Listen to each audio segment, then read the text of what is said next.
Greetings, Dr. Mark Winton here from the Department of Criminal Justice at the University of Central Florida. In this video, I'll focus on propaganda and also online hate. I've called this video From Posters to Online Hate because I start by discussing briefly a presentation at the United States Holocaust Memorial Museum that is called State of Deception. And the presentation, which you can take a look at online at their museum, at the United States Holocaust Memorial Museum, focuses on propaganda during the Nazi era and does a very thorough analysis of Nazi propaganda posters. They define propaganda as biased information designed to shape public opinion and behavior. So in their presentation, that is how they define it. You know, the key components: biased information, and the goal to shape public opinion and behavior. And they go into detail about that. What they also present are lesson plans, and they have the posters, and also they conduct an analysis of each poster that they present, a detailed analysis. And the model they use basically is they evaluate the message in the poster, the context, the audience, the creator of the poster, and also the consequences. And I think that's a really good model to focus on when we look at hate material in general, looking at the message, context, audience, creator, and consequences. There's various definitions of propaganda, and another one is presented by Tilley in 2005 in Communication Research Reports, Volume 22, pages 69 to 77, titled Responding to Terrorism Using Ethical Means, the Propaganda Index. And Dr. Tilley defines propaganda on page 70 as, to quote, communication that uses a specific set of rhetorical devices and cognitive heuristics to make claims or assertions and to generalize, often unstated, broader assumptions from those claims without providing evidence, end of quote. And then I also wanted to mention briefly that years ago when I was teaching courses on human sexuality, we had a section on pornography, and this goes back to an article by Dr. LaBelle, published in 1980, The Propaganda of Misogyny, and this is in Lederer's edited textbook, Take Back the Night, Women on Pornography, pages 174 to 178, published by William Morrow. I actually used this textbook and this book in my class when I taught at University of Connecticut in, I believe, 1989. That was a long time ago, 1989. The 80s. And I thought it was just a really useful method in general of looking at propaganda and hatred. And Dr. LaBelle talked about the use of stereotypes, which we're going to see, name substitution. So we see some very negative names attached to particular groups. Selection of information that we see presented. Also lying, repetition of the message, assertion from people who are considered to be authorities, and pinpointing the enemy, and also appealing to the authorities. So Dr. LaBelle also has some very useful information there. But I want to turn now to an article and go into a little bit more detail, moving from the posters from the Nazi era. And again, you know, you can go to the Holocaust Museum and take a look at that presentation and the details, and you know, just a wealth of information there. But an article that I want to present now, related more to hate online, bringing us up into the internet age, is by Duffy, published in 2003, titled Web of Hate, a fantasy theme analysis of the rhetorical vision of hate groups online, from the Journal of Communication Inquiry, volume 70, volume 27, number 3, pages 291 to 312. And so let's look at analyzing hate crime online. And I'll put that reference in the comment section.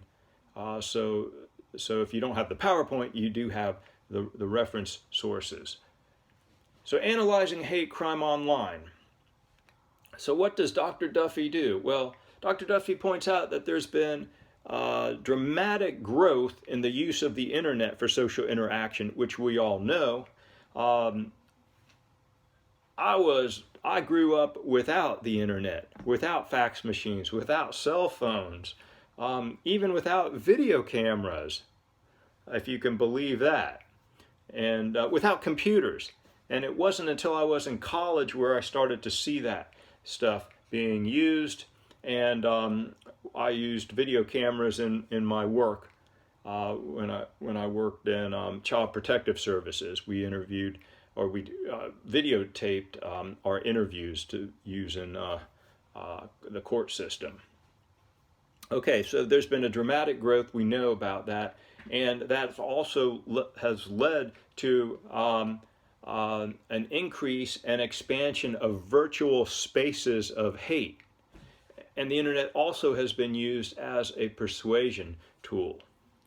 What was I doing when I got up at 5 o'clock this morning and sat down, got out some oatmeal, cup of coffee, my iPad? What's the first thing I did? Looking at Facebook, looking at the local news, looking at Twitter, looking at the national and international news, looking back at Facebook, looking at some Twitter feeds, and it's just propaganda all over the place. And then after an hour, I realized it was Saturday and I really didn't need to get up at 5 o'clock. But the whole point is all that material coming in, and how do I make sense of it? I could tell right away a lot of the stuff that I scrolled through was not true, was propaganda, was trying to persuade a particular message, and of course thinking, how do I get this, if I don't want to view it, how do I view specific stuff I want to see, and does that lead to problems? Or why am I getting this? I always, you talk about something, and the next thing you know, you see it advertising on your social media, and you wonder, are they listening to you? Well, I walk around my house yelling cheesecake all day long, and finally, the Cheesecake Factory starts putting some ads on my Facebook feed, and I'm thinking, yes, that's what I want to see, cheesecake ads, which I find very relaxing and kind of a, stop to think for a moment. And then all of a sudden, the next thing I know, the next feed is, misinformation, propaganda, false, presentations, things of that nature. So it's hard to get away from all that. So hate groups are often organized and encourage hatred and violence against people based on race, ethnicity, religion, national origin, sexual orientation, and gender. We talked about this already in the beginning of the semester. And hate groups can use the internet to present their message, to recruit members, and to create a support system.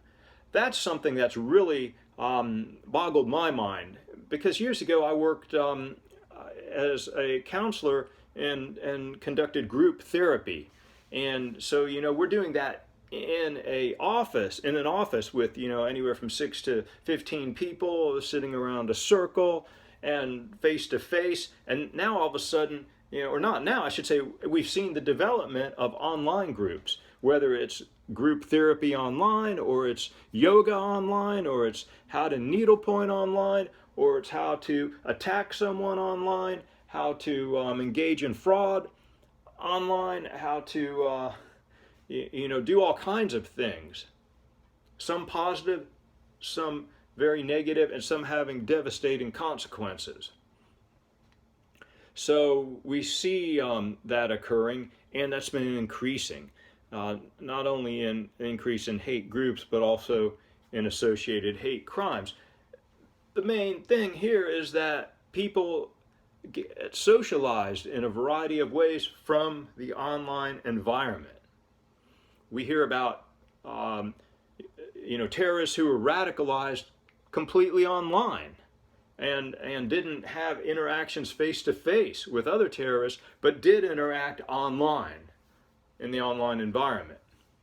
So Dr. Duffy presents a theory, symbolic convergence theory, and to quote Dr. Duffy on page 293, symbolic convergence theory is a general theory of rhetoric in which the groups create and share fantasies about the group and outside groups and thereby build a shared identity.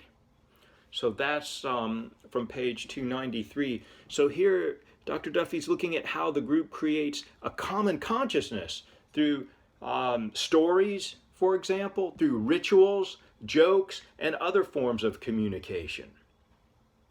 So think about how we've gotten to that point where people feel quite at home, if you will, or connected, or in a cohesive group in an online environment. And people may meet up later on. And so fantasy themes of the group can be analyzed to take a look at emotions and meanings and justifications for beliefs and actions.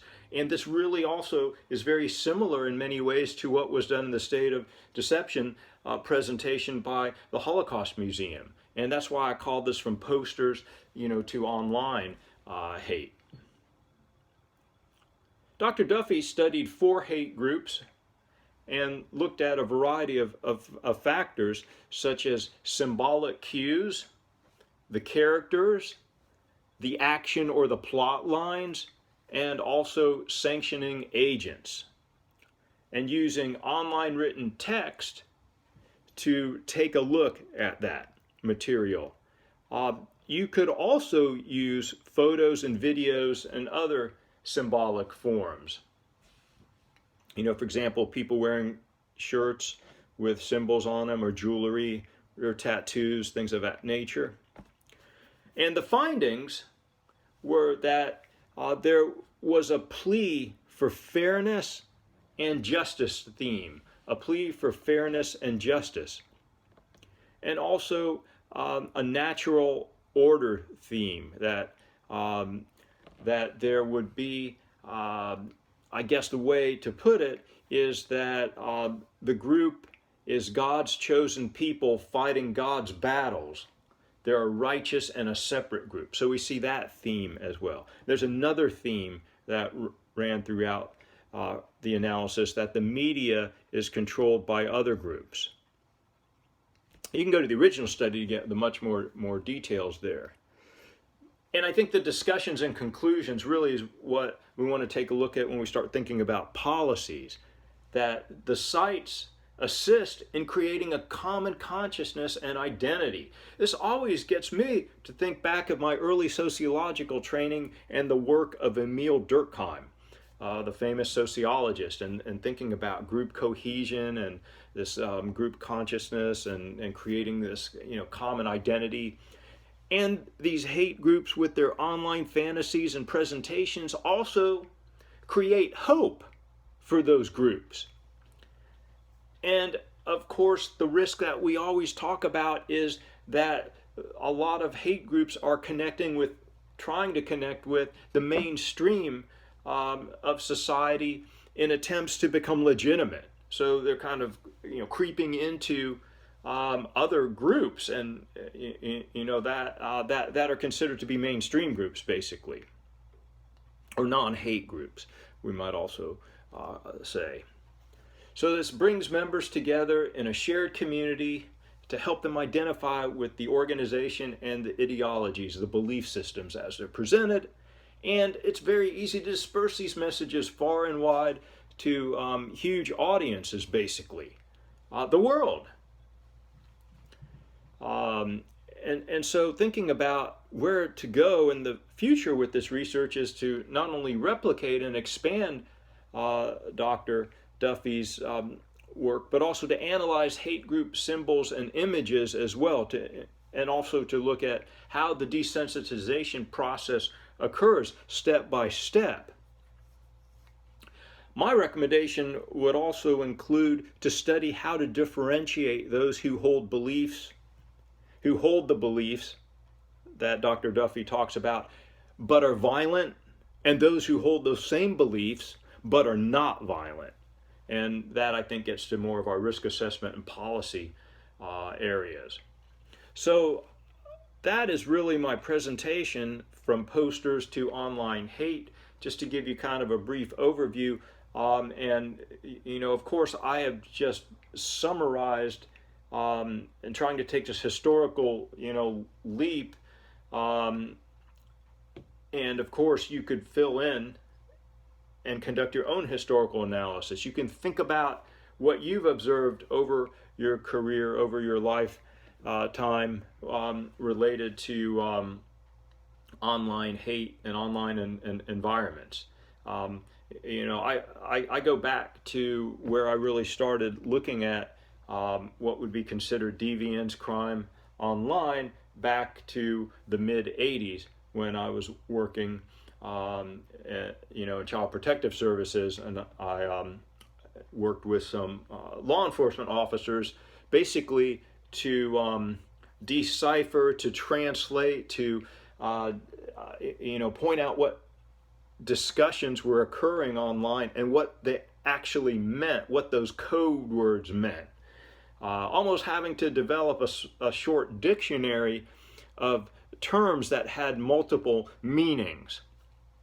And this would allow people to communicate online without drawing attention of law enforcement until they learn the language. And we see that a lot. Sometimes we see specialized words used for groups, and sometimes that moves into the public, or sometimes the public might take that and use it, and then you're like, oh no, you didn't do your homework. You always have to, marketing agencies search to make sure they're not going to create a word that has double meanings that could have devastating effects on their campaign, their marketing campaign.